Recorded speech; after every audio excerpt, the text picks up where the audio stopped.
What I really want to try and do this year is share some of the work that we've been doing over the last couple of years. If you've ever worked for an agency or platform vendor or a consultancy like I do, you know one of the biggest challenges you have is sharing case studies. Because while clients might like the work you do, they often don't like you talking about the work you've done for them because competitors might use it and so on and so forth. So what I've tried to do is spend a lot of time working with clients that we've built a very good relationship with to share, if we can't share their name, at least share most of the things that we did. Clients have approved everything that we're going to be sharing over the next couple of months. And what I want to share this one was a tech company we worked with where we did a number of things for them, but specifically we looked at how we increase the retention rate of people that visit their community. If you've been in the community space for a long time, you know that it's so painfully difficult to get people to stick around in any kind of online community at all. And there's some reasons for that. What we've found with a lot of the data we've looked at, and honestly, we've studied so many online communities, we've scraped so many data sets, so many sites that are out there today. And we found, depending upon what kind of community you're in, most people, no matter what you do, no matter how amazing your community might be, most people aren't going to stick around. And it is tragic that happens, but I think we have a choice. We can fight this reality, or we can accept it and think, okay, most people might not stick around, but what can we do? We know, for example, looking at some of the communities we looked at, that very often a lot of members will only make one post in that community. And very few people will stick around for more than 30 days, and even fewer will stick around for 90 days or more. And if you look at a typical data set of a community, this data is a little bit old now, but looking at a typical data set of how often people visit and participate, what you find is that there's very few people that consistently participate in any kind of community. Most people drop in, they might participate a couple of times and they disappear for a couple of months, then they come back, they'll post some more, they'll have a couple of kids, they'll disappear for a year, then they'll come back. And it's very hard to have a consistent level of participation. And what we've been looking at is how can we change that?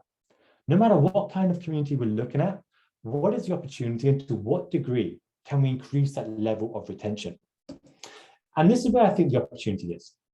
When I say most people won't stick around, what I usually mean is more than half probably won't stick around.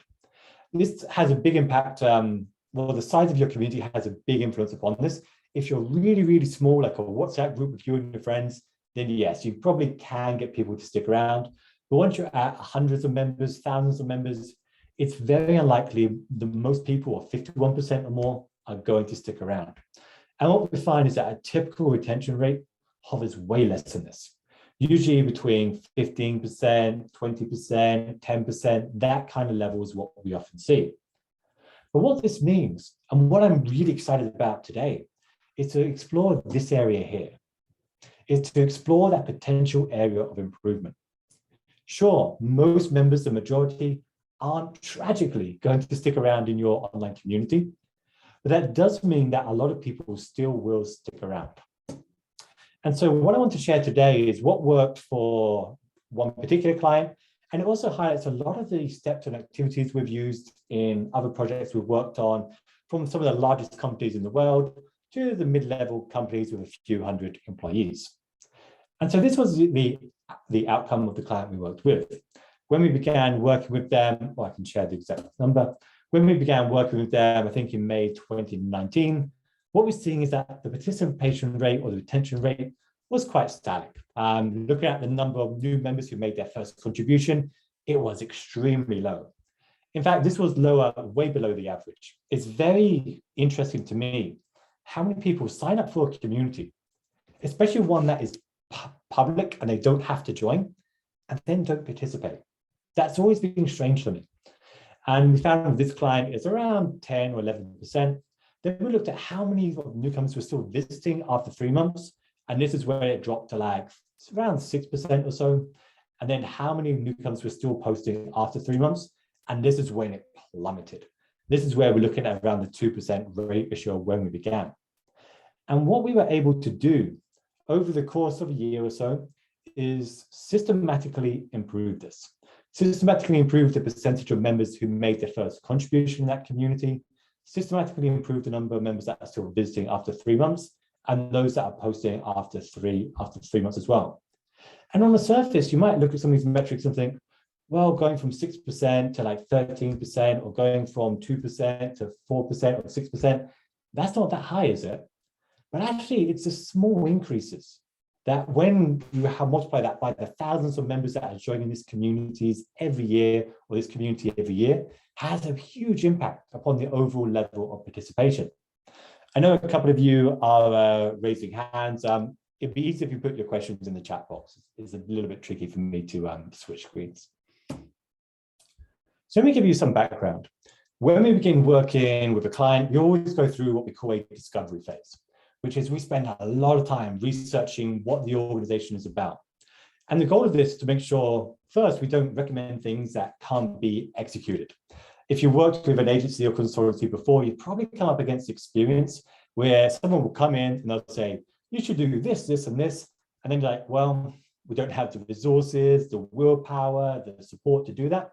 So the research phase is very important. It helps us identify the constraints and then the goals of the community as well. And so the research phase for this project was 26 interviews with members of the community, 17 interviews of staff, and 279 survey responses. I won't bore you with all this. We can go into it later if you want. But some of the key findings here was, one, really important. There was no, oh, hold on, I'm getting an echo and robotic voice. Can everyone hear what I'm saying okay? I'm going to keep going again because I don't know what else to change here. All right. So what we found is that there's no capacity for a major technical change. We found that members were only visiting when they had a problem they wanted to solve. We found that newcomers didn't find any reason or any value to keep coming back. But what was really interesting, when we were doing phone call after Skype call, well, not Skype, but Zoom call or everything else that we were using, we found that when we actually told members some of the value this community offered, they actually seemed really keen to explore it, which suggested there was a communication issue, which meant the community had great value, but it's really poor at communicating that value to the newcomers within that community. We also found that super users often felt ignored and were beginning to drift away as well. And we found that members really disliked receiving countless notifications from the community. And when we began, the stats looked like this. I've covered this already, but generally the metrics are flat. The retention rates are flat. Everything is pretty much leveled out here, which to me is exciting because it means there's a tremendous opportunity, not just to increase this, but to show the specific impact that we're having. And one of the first things we always try to do is to optimize what's there already. I think it's common to try and suggest a big change, and often you don't have the support for that. Often you need to optimize the really small things, take advantage of that low-hanging fruit first, and then try and improve things over a period of time. So one of the first things we tried was removing the automated messages. If our research is saying that members don't like the number of notifications they're receiving, we tried removing the automated messages that we were sending out here. And this was actually really interesting. And I'm going to share examples from different communities, different projects, not specifically the one I'm referring to, but you'll get the general idea of what we're recommending here. What we found is that most of the automated messages that were going out were doing as much harm as good. I know there's a big deal about automation rules, and I think definitely they can work in some situations. On balance, though, I'm not as big a fan as what I used to be. We found that newcomers were receiving 7 to 10 messages in their first month in the community, depending upon how frequently they participated. And these weren't just, oh, you've received a response to your post. It's often very low-level activity, like congratulations on your first badge, or the discussion starter badge. And members didn't like these at all. I think one of my favorite quotes was a member saying, I know that I started a discussion. I was there, I started the discussion. I don't need a badge for it. So there's a general sense that we were picking up on that members are finding this quite patronizing. And a lot of the messages were low value. And I think also when you send out a lot of automated messages, it crowds out the really important stuff. It crowds out the messages that you really want to hit home. So we stopped almost all of them. and then waited to see what would happen. And generally, not a huge impact. There might be a slight blip, but that might just be a random chance. I think it didn't increase participation, but what I do think is that it shows that automation rules generally don't have a big impact. There might be examples of this that defy this. I haven't seen any data that says, I introduced these automation rules and it was a huge success. So use them if you want, but I don't think they add much to the experience either way, really. Nick asked, were these notifications primarily email? Yes, they were primarily email notifications. So the way they set it up was that if you received a direct message or an automatic response, you would get a notification by email of that. So step 2 was, how do we improve the first impression? One of the things that came up in the research is that people didn't really appreciate the value of the community, especially some of the unique value of the community. And again, using different examples, different projects, different clients we've worked with here, not the specific one, what I would say is that the default matters a lot. Whether members see the latest post or the most popular post has a big impact on whether they will participate or not. And I think the common rule of thumb is when you're just starting a community, you want the latest post, and then over time you want to switch to the most popular post. I think the most popular post only applies to certain kinds of communities. I think for Facebooks and social networks, that makes sense. I think for most of the communities out there today, latest post is probably the biggest win. What we find is that members were creating a new discussion and they were being quite upset that their new discussion wasn't appearing on the homepage. And I think there's something to be said for creating a discussion and then seeing it appear. So as you can see with another one of our clients here, we usually try to have the latest post appear at the top. Unless it's an absolutely behemoth of a community, the latest post is usually the way to go. What else did we do? We moved the survey pop-ups. One of the really annoying things when a newcomer is joining this community is that they were being hit by 3 pop-ups at once: cookies, a GDPR compliance, and then they were getting a pop-up to participate in a survey as well. So we removed that and tried to minimize the negative impact of the GDPR pop-ups.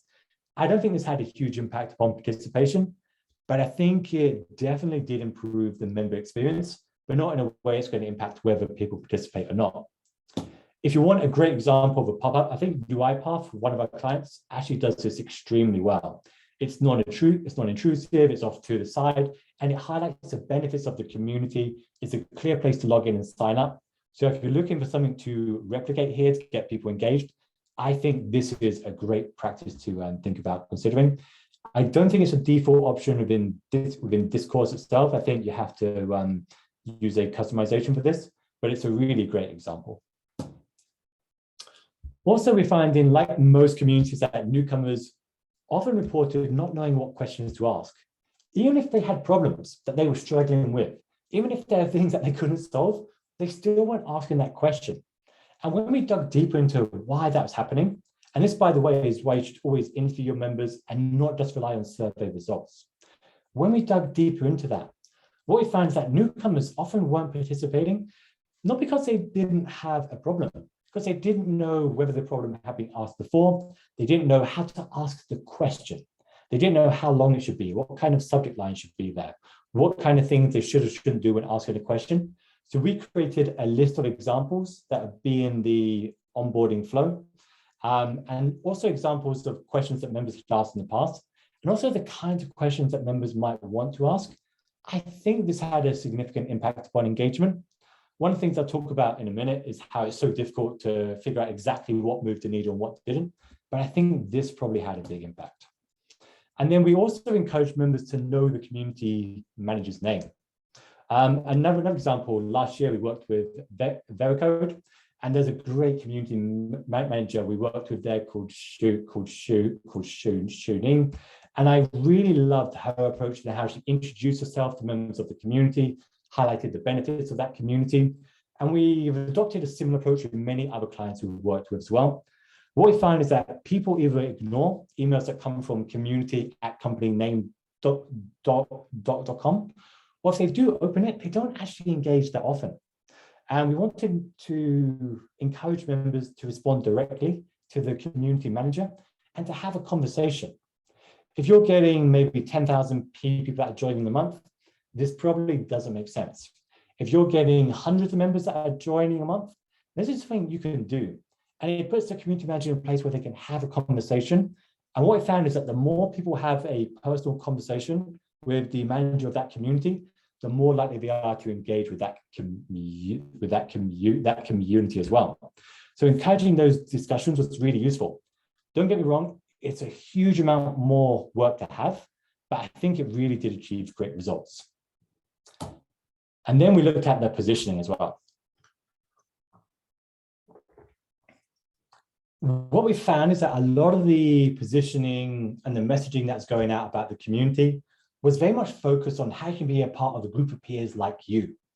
And if you know some of my work over the last year, what I've seen the data saying again and again and again, I know a lot of people disagree with this, is that a lot of people, or most people, when they go to a brand community, they're not looking to belong to a group of peers. They're looking for answers to their problems they have right now. They don't want that sense of belonging. There's exceptions there for sure, and I'm happy to admit that. But all the research we're seeing shows that members want quick responses to long tail questions. They might join peer groups a lot later on, but very early on, when they're just joining that community, that's not the messaging that we are finding was most effective. And so when we're looking at what's the unique value of that community compared to all of the different channels that are out there at the moment, what we found is that members were interested in things like convenience or personalized responses. They're interested in solving common needs questions, but where the community was fitting in and the really unique value that the community was providing was giving that personalized support to the hard questions, the uncommon questions, the questions where you often can't go anywhere else to find that response. And when we began reflecting that in the banner, in the call to action, other places that I'll show in a minute, we found that generally tended to resonate. And now what we're beginning to see, it's not imperceptible though. We're starting to see the retention rate increase. And we're starting to see it specifically happen when we make these interventions. And like I said before, it's often difficult because we're not making all these interventions one at a time because that would take forever. But when we start doing them, we started to see the results. And there are some things that you can determine for yourself had a bigger impact than others, but we're starting to see the results now. So this is where we go to stage 3. This is where we start looking at how we personalize that community experience. We start looking at how we can increase the ability of members to feel like we're engaging directly with them. One of the things that we are finding is that the way that Salesforce is set up, and apologies to everyone from Salesforce that won this webinar today, we find that it often isn't very conducive to people engaging in a community. And if you're not careful, you often get members that will join a community and have a blank feed upon joining that community, or feeds a very limited activity. And it's important that you do have a list of members and topics that newcomers can follow. And I think if people have a blank feed, it's not a good sign at all. And what we did before was created a list of the top members in that community and encourage them to follow. But what you have now are other great tools. 7 Summits tool, I really like this. Vercode, another example, I talk about, use it as well. Again, you can see here, there's a whole Launchpad tool. So when you're joining that community, there's a welcome message, and it guides you through completing your profile, selecting a role, topics you're interested in, groups you want to join, your notification settings. I really love this. I wish you could sell it to a peer after someone has made their first contribution in that community, but I think it's a lot better than anything. And it means if you're using a feed-based approach, then you can guide people when they first join to highlight things they want to see. And you can personalize that feed specifically towards them. And I think this is more and more becoming a best practice now. And hopefully there'll be more tools that are developed along this. But when you start designing this kind of journey, you start to see the results of it. Another thing we looked at is how do we get personalized response to every person that posts a message in a community? We see again and again that members respond to direct messages from the manager of that community, but they often don't respond to some of the posts that are out there.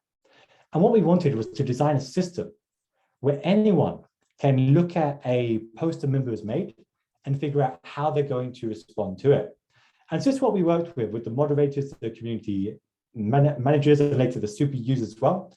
to figure out exactly if someone made a post, how can we make sure they get a great response here? So one of the things we found is that 30 days after members made the first post, we had this come up as a notification. I think this was a Zapier Slack integration. I might be wrong about this. I think it was Zapier, but I'm not sure. But it would appear to a group of people who can then examine, did that member, after they made their first post, did they participate again? And there's a flowchart they can use. So was their first post a question? If they're yes, did they find a solution? If that answer is yes, they can ask how well it worked and ask them to post back in that discussion thread as well. And if they haven't, we can see how else we can solve it. And then if they didn't, if their first post wasn't a question, was it a reply? And then we can see, does they share information from their profile? And if they did, we can begin a discussion with them. We can reference the first response, reference the personal information, ask if they want to be more involved in that topic, if relevant or not. If not, you can reference the first response and highlight other opportunities. They can become more engaged in that community. It sounds really simple and it's easy to do it on a one-off. I think it's a lot more difficult to develop a system around it. And this kind of system we found works extremely well. And then if their first post wasn't a reply, was it an introduction post? Where they introduced themselves to the community? And if they did, then again, there's a set of rules that we can use. And what we want is a system where every single person has a way they can be more engaged in that community. How all of the moderators, the community manager, and the super users, all of them can get people more engaged in that community. You can steal this flowchart if you like, and you can change it and adapt however you want. But I found if you get the integrations right, you can do this extremely well. A question from Colleen here. Why not ask these questions publicly in the community rather than DM? We could do, but I think there's a danger. I think for your community, Colleen, the Mayo Clinic, I'd probably do it in there. For a community that is a product-based one, you want to be careful of the signal to noise ratio in response to a discussion. So we do it by direct message because you generally don't want as many responses as possible. You want good quality responses, if that makes sense. But it does vary by the type of community. So feel free to adapt any of the information I'm showing here to your particular situation. Okay. We also tried to set up a place where newcomers, they had a meeting when they first joined that community, or in a almost a cohort-based way. We found that newcomers frequently wanted help from brand representatives using the product, but we also found this doesn't scale as well. It simply doesn't scale at all. So we tried hosting a weekly meeting where product managers, well, not usually, but the people just below that level would attend the meeting, newcomers could ask questions and get support. I would love to say this worked extremely well, but honestly, the level of effort here was extremely high. And we started to have situations where it wasn't a priority for the company to do it. And there were situations where newcomers were showing up and the product team weren't, and that wasn't acceptable to us. So we tried outsourcing this to the super users for a while. They often didn't have the answers that other members wanted. So eventually we abandoned the idea. And what we replaced it with was a newcomer group. A great example of newcomer group is from the Claris community, formerly FileMaker, another former client of ours. I think Rosemary posted a comment here a while back, and maybe she could explain more about this in chat if she wants. But what we found is that members in this particular community, the client I'm referring to, were very nervous about asking questions. And we found that creating a newcomer group solely for product newcomers tended to work extremely well. And it had a slow start, but soon there was a steady cadence of questions. And they probably had a few percentage increases here. And what we found, and Claris is an interesting example, what Rosemary has done there has been fantastic. But if you look at the size of this group, it's tremendous compared to the other groups that are out there at the moment. So if you can get a newcomer group together, if you can have some of your top members that are responding to questions in that can work extremely well. And as Rosemary is saying here, yeah, it lowers the bar to the first post. If you are posting a comment in chat, by the way, make sure it's to everyone and not just to the host and the panelists, so everyone can see it. Okay, the next thing we tried to do was find everyone a role in that community. If you know a lot about community theory, you know that there's an approach called ABCD, which is asset-based community development. And the goal of this is to look at a community, not just from a set of problems to be solved, but what are the assets that everyone joining the community can contribute to a community. What we found consistently is that when a member feels like they can make a unique, useful contribution to the group, they do make unique, useful contributions to that group. And so what we've tried doing is upgrading the messages that were going out from the community manager to find a unique role for every single person, finding a role or asset for everyone in the community to contribute to the group. And it's a high effort and it requires a lot of training and support to do it well. What we've seen in the past is that if you get this right, people genuinely do feel appreciated, but it's really hard to do this in a personal way. So if you can upgrade the messages, you can have a template that looks something like this, which is one is that you genuinely have to find something that people contributed to the community in the past, and then have some sort of clarification question here, and do this from a sincere perspective. If you're genuinely not interested in what members have said about the topic in the past, you might not be in the right position, to be honest. You should be able to find something you find interesting about what they've contributed to a community, and then see if they want to be more involved. Maybe they want to run a group, write a regular blog, host an event, reply to discussions. But if you can find a way for the community managers and super users to do this in a consistent way, the impact here, I think, is huge. And this is where I get really excited about what we're beginning to see in the metrics.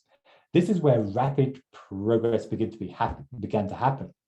Now, I don't know which of these interventions had the biggest impact.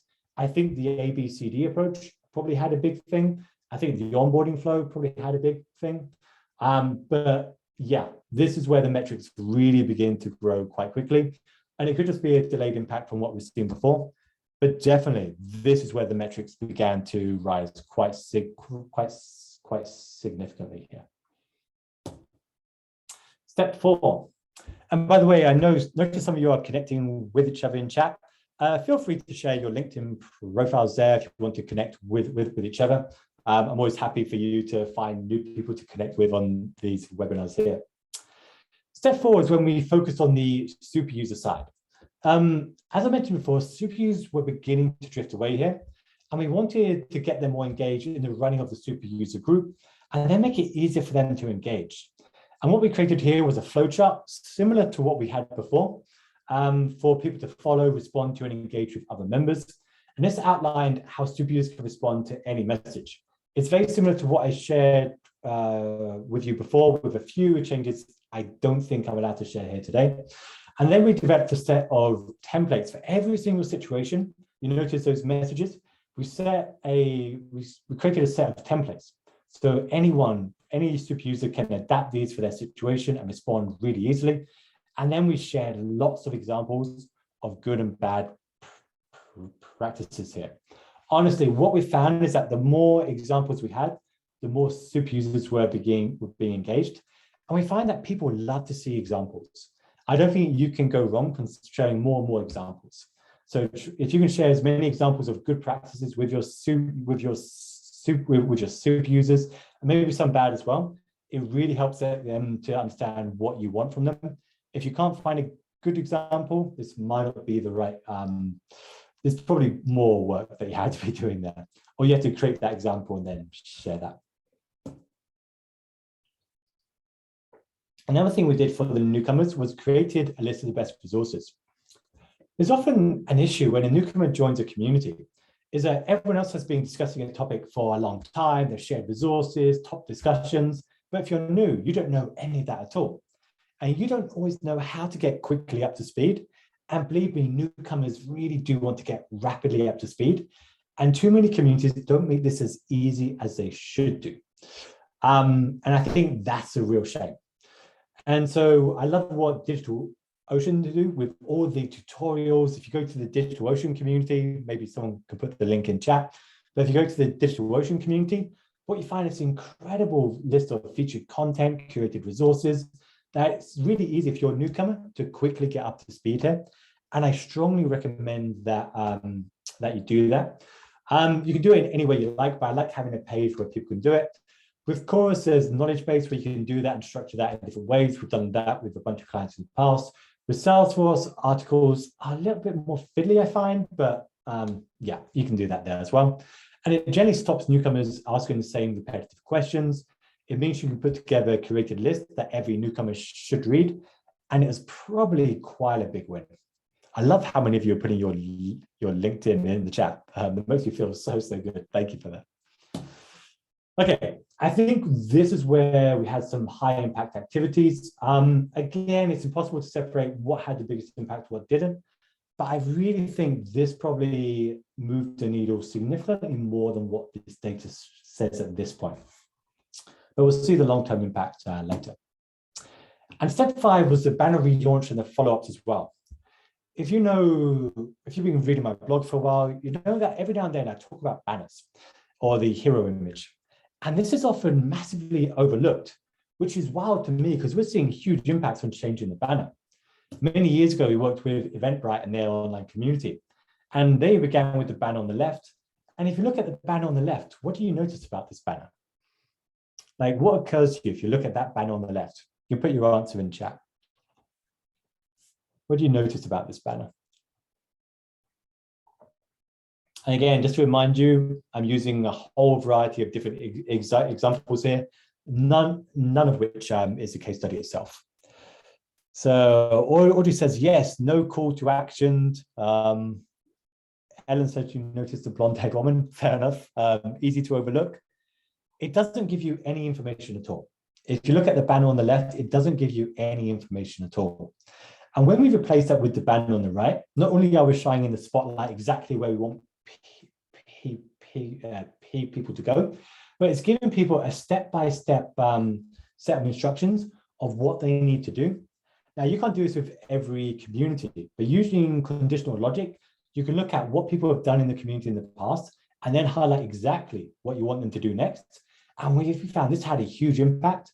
I think it was an immediate 3 or 4x times the number of people that were joining and participating as before. And it was such an easy win. So I would strongly recommend looking at something like this. And with Salesforce, it's very difficult to do this, we've found in the past. But there are things you can do to improve the banner design and give people very specific next steps that you want them to do. Another great example was Code Academy. I think they've changed what they have now. I can't remember, but I think they've changed it the last time I looked. But I really like it. If you look at the banner, yeah, it's kind of busy and there's a lot of text.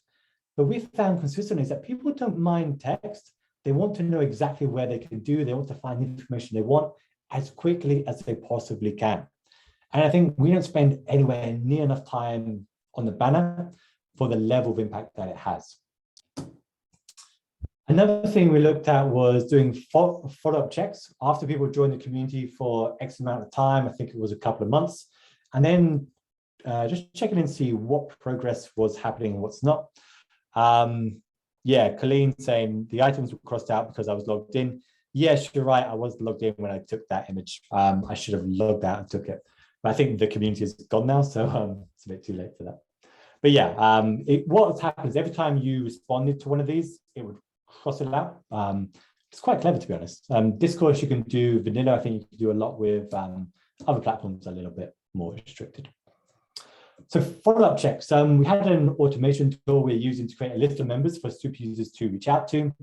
And what we're finding is that 65% of full-time posters, based upon the system, I think this was API and Slack again, received a follow-up message after 3 months, and then an invitation to join a veterans group if they were still engaged. I genuinely have no idea how well this worked. I think there was a downside to this, is that people began participating in the veteran groups when they would have been more engaged in the community itself. So I think it had a small positive impact, but I'd use this with caution. We never did a follow-up study to see how many people were participating in the community compared before or after they joined the veterans group. So use with caution, but I think the automation system works incredibly well here. Another thing we looked at was automatically assigning people to roles. You might have noticed before when we talked about the ABCD approach, we look at what members have done in the past and then try to assign them a role based upon that, based upon what they've shown they're interested in, based on what kind of topics they were interested in. Do they want to run a regular webinar? share regular resources, curate resources, help moderate the community. And if people hadn't responded to this, we tried, what happens if we just assign people to a role? Based upon X amount of time, if you haven't participated yet, we're going to assign you to a role, and then you have a choice whether to accept it or not. Do you want to be a part of this group? Do you want this role? And we had a very low-tech solution to this. If you accepted the role, we'd introduce you to a group or others who could then get you started. It was very low-tech, really. This had a 10 to 20% acceptance rate, which I thought was quite high. The majority of people who opened the message would actually accept it. I think the open rate of the emails was around 20 to 30%. I might be wrong with that, but around that kind of level. So the acceptance rate was really high. So people are still engaged. Yeah, I think this probably had quite a big impact, but we had no unique way of tracking it. And so you're starting to see a slight uptick here. The follow-up progress checks seem to have an impact. The banners seem to have an impact as well. And these are generally very high impact activities. But because they've required a lot more work, we left them to the end, because I think at the beginning, you have to do the low-hanging fruit. If you try and do too many things at once, it becomes too difficult. But yeah, we started to see some big impact here. So, summary, what worked and what didn't work here? It's hard to tell, but based upon our intuition, we can see where the increases happen and where they didn't. We can see there are very certain inflection points. I think around August and October, there's a big inflection point. Based around February 2020, there's a big inflection point. And then maybe right at the end as well. And honestly, I'm so proud of the work that we did with this client, going from like 2% of people that are still posting after 3 months to 5% and beyond. It might not seem like much, but it's a huge win. You're like tripling the number of long-term active members in the community. That's a huge win. Going from 5 to 6% to 15% or more of newcomers that are still visiting, again, that's a huge win. And increasing the number of people that make a first contribution, an absolute huge win. Like some of these metrics in absolute terms might be small, but when you talk about tripling or doubling the number of people that are still engaging, that's an incredible win. I wish I could congratulate the staff, 2 of whom are actually on this session today. I'm not sure I'm allowed to do it, so I'm not going to yet. So let's put this all into one single chart here. I removed the numbers for simplicity. One other thing they tried later on after we stopped working with them was a swag for the newcomer cohort graduates. I was very much against this too, to be honest. I don't think it made an impact, or it might have had a very minor short-term boost. I don't know. But looking at this, I think it's clear there's some things that had a big impact. The personalized messages especially seem to have a big impact. The banner seemed to have a big impact. Giving newcomers a list of the top resources, I think that had an impact, in the follow-up checks as well. Assigning active members to a role had a big impact. And some of these things, even though it's only highlighting one of the lines here, they probably affected multiple levels. So you can draw your own conclusions from this. But what I would say is communities are messy. Like if you work with any community at all, it's messy. The data is messy. Dealing with internal politics is messy. You often find that you're told to do things that you can't do, or you're told to do things you can't do, and you want to do things that you're then told you can't do. So you often have to try a group of different things. And I think one of the reasons that people have a consultant like us help them with that is that we can, I think, expedite this process a lot, and we can test a lot of things quite quickly that we've seen work well elsewhere. We can do the research and prioritize these things, but there's never going to be a set of solutions that will automatically work for you. So I will try a variety of different things and then see what makes sense for you. And then you can draw your own conclusions from that. Again, the key lessons, do the research. It's really easy to jump into a community and start suggesting a bunch of different solutions without doing the research. Research isn't a silver bullet, but it will help you prioritize what to focus on. And be aware that most members can't be more engaged than what they already are. Some people, no matter how much you ask them to participate, they don't have any expertise to share, and they don't have any problems that they want solved. So they're happy just to hang out. And these learners, not lurkers, these learners are fantastic. And improving just by a few percentage points on a retention rate has a huge impact upon long-term engagement. I think personalized messages seem to have a big impact. Making sure members feel they can make a unique, useful contribution to a group is huge. Even if it's your very first day in a community and you're completely new to the topic, you know what it's like to be new to a topic. You know what it's like to be engaged in that topic from your very first day. So you can have a big impact here. I think suggested questions help as well. But really, I think unique, useful contributions here is probably one of the biggest things to take away. I want to leave a lot of time for questions. Let me do the promotional stuff as quickly as possible. If you want to get a copy of my book from last year, please do build your community. There's a lot of tips and advice in there.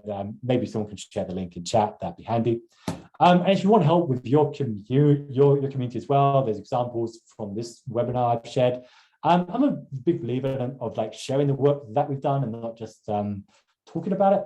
So you can see some great examples of hundreds of communities who worked at this point. And if you have any questions, you can go to richard@feverbee.com. So we've got a bunch of time for questions if you want it. I know one of the questions is, will this be recorded? Yes, it is recorded, or I think it is. Yes, it is being recorded. Thanks for that. So yeah, I'll share that with everyone that was late and couldn't attend on time and all those kind of things. Yeah, and if you go through chat and look at everyone sharing their LinkedIn, there's a lot of amazing people to connect with here. I think it might also be interesting if you're sharing like your LinkedIn, share what platform you're working with. I found generally people want to connect with people using the same platform as themselves. So that could be useful, whether that's Salesforce, Chorus. And again, we've worked with both of these and it's a completely different experience. Anyway, I've been rambling on for a while. If anyone has any questions, feel free to ask. Let me quickly ask you a question. What platform are you working with? If you can put your answer in chat, I think that might be handy for people that want to connect with others. So quickly share what platform you're working with.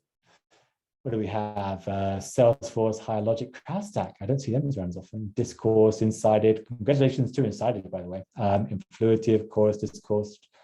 Okay, there's a lot of you here. So yeah, I strongly recommend just connecting with the people that are using the same platform as yourself, sharing advice. It's really good to build a support network amongst you folks because you can help each other. And often you might find that you get your answer there, that you don't need external help like ourselves or others. HubSpot, that's an interesting one. All right, anyone have any questions? We've got plenty of time, so feel free just to ask any questions you have.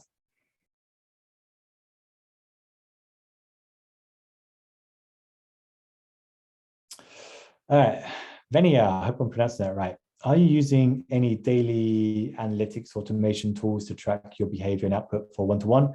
I'm using Google Analytics, but the integration is a mess.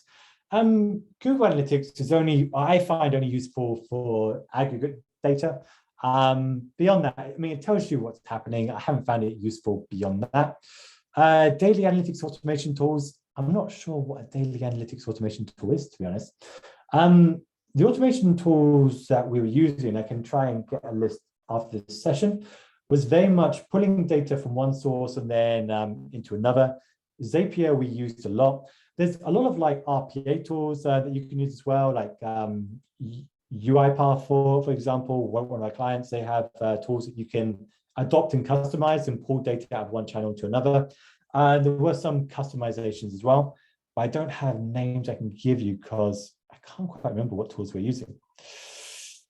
Francesca, is it Francesca? I think it's Francesca. Sorry if I'm pronouncing that wrong. How do you calculate the retention rate? Yeah, this is pulling data from the source and then looking at whether people are still visiting after X amount of time.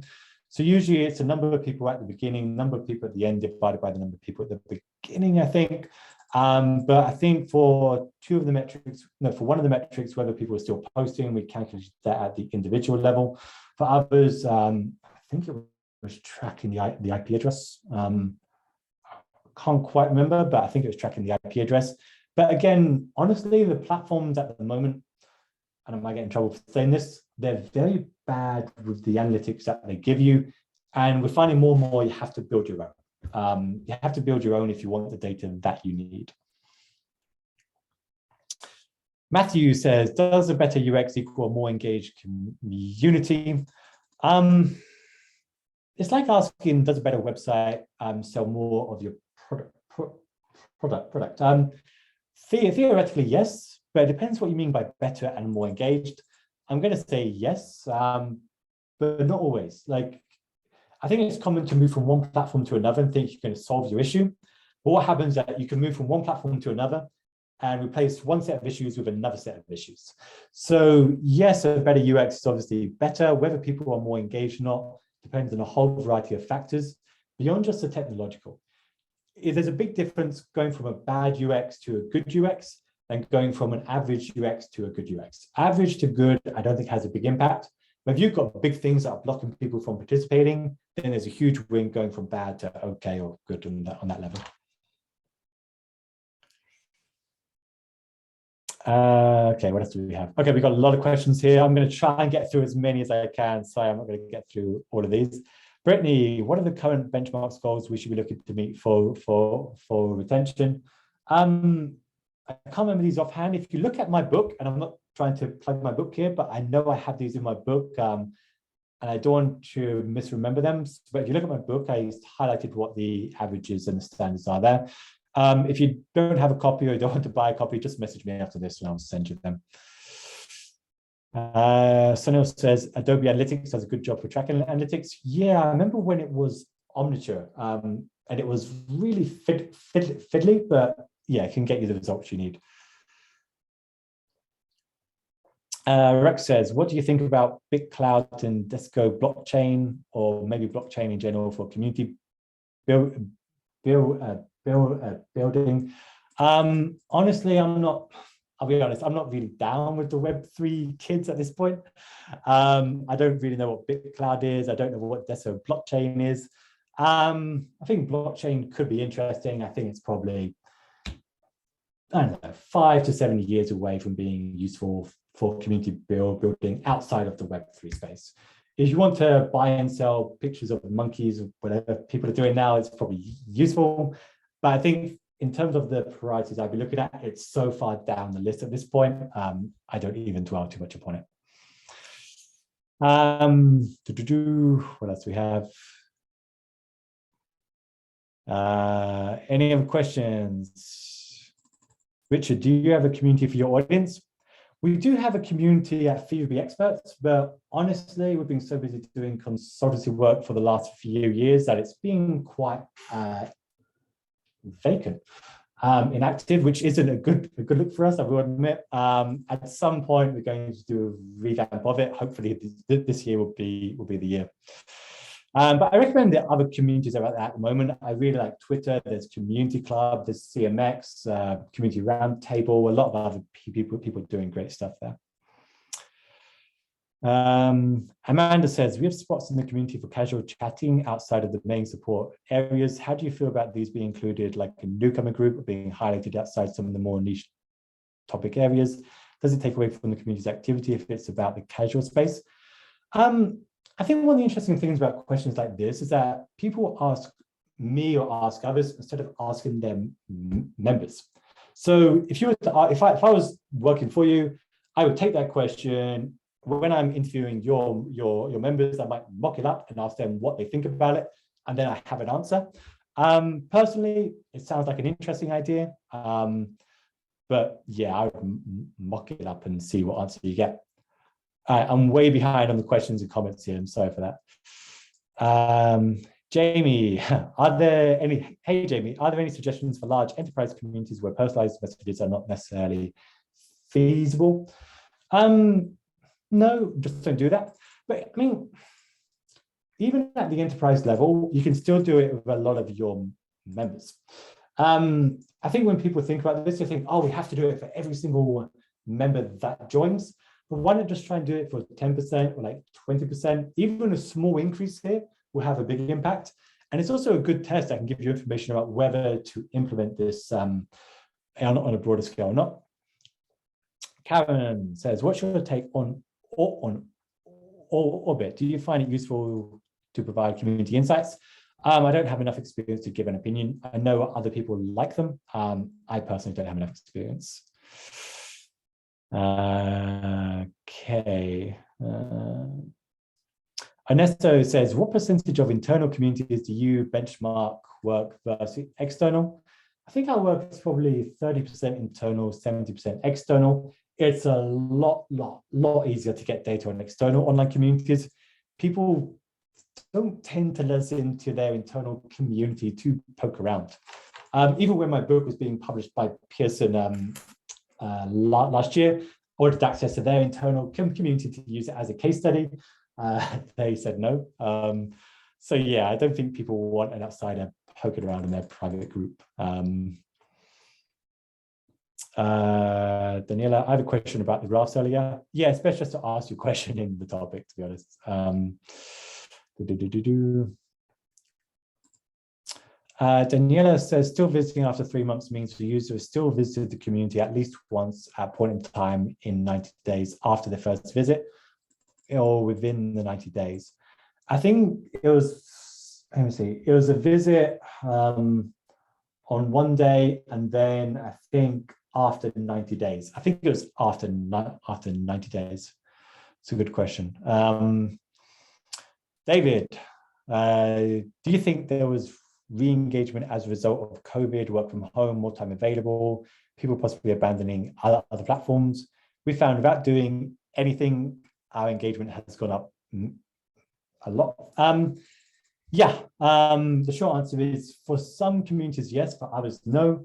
I know some communities in certain sectors, they saw a decline, and some, I mean, I've got clients on this chat now that saw a massive increase as a result of COVID. Maybe they want to share in chat, but I don't want to share their data without their permission here. Kathy, hey Kathy. Kathy says, anyone have a recommendation? Oops, I just lost that chat. Sorry, Kathy, I just lost you. Kathy, anyone have a recommendation on tool to measure community sentiment and health? Yeah, it is generally going to be a survey result, I think would be most useful. There's automated tools and there's other tools, but I'll let other people chime in here. If anyone has a good sentiment tool they can share, do the answer in chat. Oh,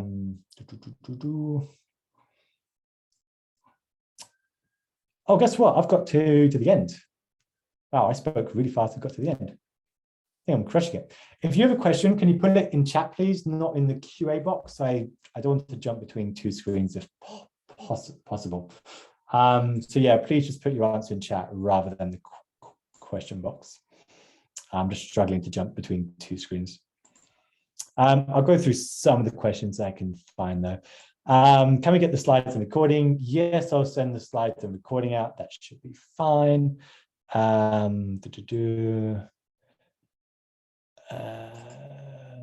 Okay, some of these questions are just repeats what was in chat. Okay, yeah, I think we're on top of it. Awesome. Any other questions to myself or anyone else on this chat?